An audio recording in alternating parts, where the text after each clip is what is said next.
محمد یاسر کو دعوت خطاب دوں گا کہ وہ تشریف لائیں اور جہاد کے موضوع پر خطاب فرمائیں۔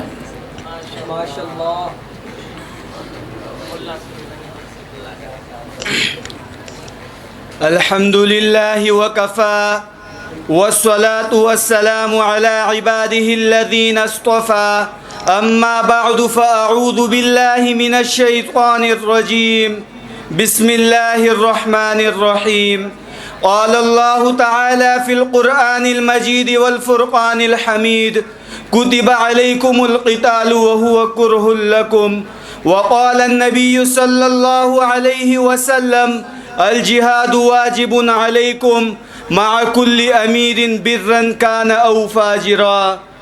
وقت فرصت ہے کہاں کام ابھی باقی ہے، وقت فرصت ہے کہاں کام ابھی باقی ہے، نور توحید کا اہتمام ابھی باقی ہے۔ میرے قابل صد احترام اساتذہ کرام و مہمانان گرامی اور میرے ہم مکتب ساتھیوں، السلام علیکم ورحمۃ اللہ وبرکاتہ۔ آج آپ حضرات کے سامنے جس عنوان کو لے کر حاضر ہوا ہوں وہ جہاد کی فرضیت ہے کہ جہاد اسلامی فرائض میں سے ایک اہم فریضہ ہے جسے آج ہم نے اس دور میں بھلا دیا ہے اور اس کو مظلوم فریضہ بھی کہہ سکتے ہیں۔ سب سے پہلے اس بات کو سمجھیے کہ شریعت میں ہر فرض کے دو تقاضے ہوتے ہیں۔ پہلا تقاضا یہ ہوتا ہے کہ اس فرض کا اعتقاد رکھا جائے کہ واقعی یہ اللہ کا فرض ہے، اگر کوئی مسلمان اس میں شبہ کرتا ہے تو اس کا ایمان باقی نہیں رہتا۔ اور دوسرا تقاضا یہ ہوتا ہے کہ اس فریضے پر عمل کیا جائے، اگر کوئی مسلمان جان بوجھ کر اس پر عمل نہیں کرتا تو یہ آدمی فاسق کہلاتا ہے۔ مثلا نماز ایک فریضہ ہے، اس کا عقیدہ اور یقین رکھنا ہر مسلمان پر فرض ہے۔ اگر کوئی آدمی یہ کہے کہ میں نماز کو نہیں مانتا یا نماز کی جو شکل آپ صلی اللہ علیہ وسلم نے بتائی اسے نہیں مانتا تو یہ شخص کافر ہے۔ اور جو شخص یہ عقیدہ رکھتا ہے کہ 5 وقت کی نماز اللہ رب العزت نے فرض کی ہے مگر میں اپنی سستی اور غفلت کی وجہ سے نہیں پڑھتا تو یہ آدمی فاسق ہے۔ یہی حکم تمام دینی فرائض کا ہے کہ ان کا عقیدہ رکھنا بھی ضروری ہے اور ان پر عمل کرنا بھی ضروری ہے۔ محترم سامعین، آج زکوٰۃ کے منکر بھی اس دنیا میں موجود ہے جو زکوٰۃ کو اسلامی ٹیکس کہتے ہیں۔ حضرت سیدنا صدیق اکبر کے دور خلافت میں بھی زکوٰۃ کے منکروں کا فتنہ کھڑا ہوا تھا، البتہ فرق اتنا ہے کہ انہوں نے زکوٰۃ کا انکار نہیں کیا تھا بلکہ کہا تھا اطعنا رسول اللہ ما کان بیننا فوعجبا ما بال ملک ابا بکر، کہ ہم حضور صلی اللہ علیہ وسلم کی اطاعت کرتے تھے لیکن اب ہم زکوٰۃ خلیفۃ المسلمین کو نہیں دیں گے بلکہ خود ادا کریں گے۔ یہ بھی دین میں ایک کمی ہو رہی تھی تو ان کے خلاف حضرت سیدنا صدیق اکبر نے جہاد کا اعلان کر دیا تو ان سے حضرت فاروق اعظم نے فرمایا حضرت انہوں نے صرف زکوٰۃ کا انکار کیا ہے، لڑائی مناسب نہیں۔ تو آپ نے فرمایا اگر اسی طرح لوگوں نے دین میں تھوڑی تھوڑی چیزیں کاٹنا شروع کر دی اور ہم یہ سوچ کر برداشت کرتے رہے کہ چلو تھوڑی کمی ہوئی ہے تو ایک دن ایسا آئے گا کہ پورا کا پورا دین ہی ضائع ہو جائے گا۔ اور فرمایا یا عمر اجبار فی الجاہلیہ وخوار فی الاسلام اینقص الدین وانا حی، اے عمر یہ نہیں ہو سکتا کہ دین میں کچھ کمی کر دی جائے اور ابو بکر زندہ ہو۔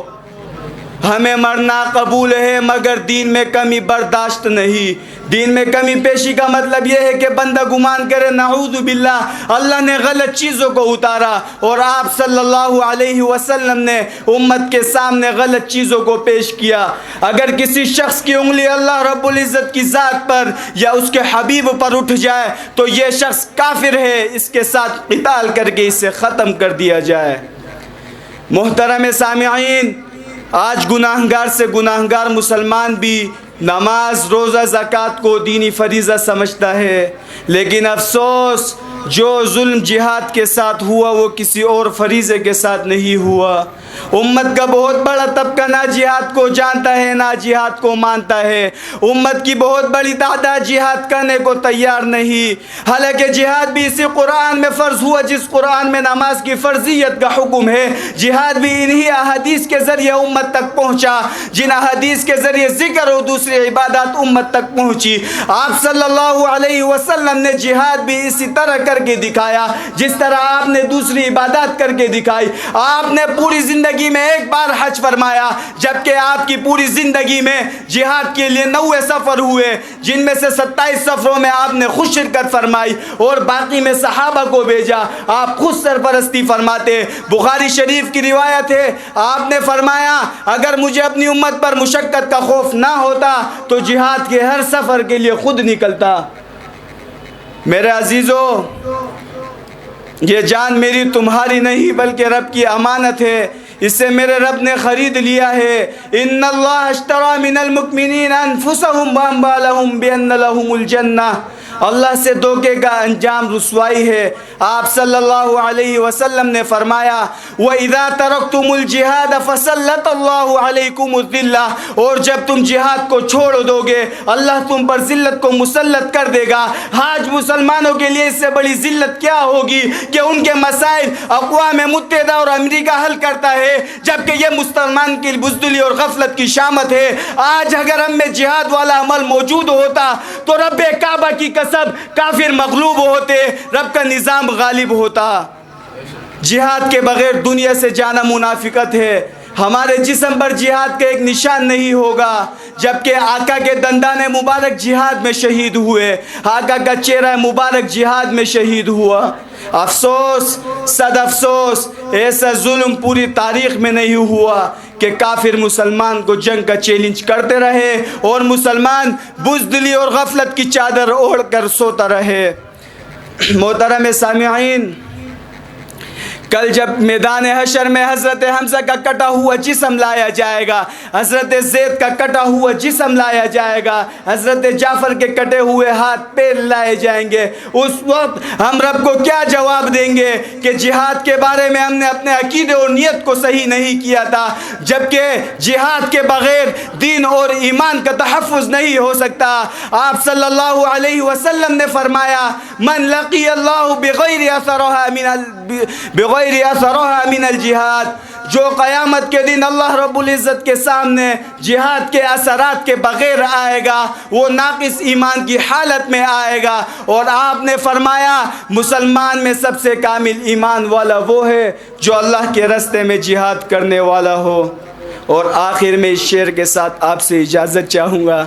نشیب دنیا کے اے اسیر و فراز تم کو بلا رہا ہے، نشیب دنیا کے اے اسیر و فراز تم کو بلا رہا ہے، دلیل مجھ سے کیا پوچھتے ہو نبی کی امت کا حال دیکھو، دلیل مجھ سے کیا پوچھتے ہو نبی کی امت کا حال دیکھو، ہے منتظر جنت تمہاری محاذ تم کو بلا رہا ہے، وما علینا الا البلاغ۔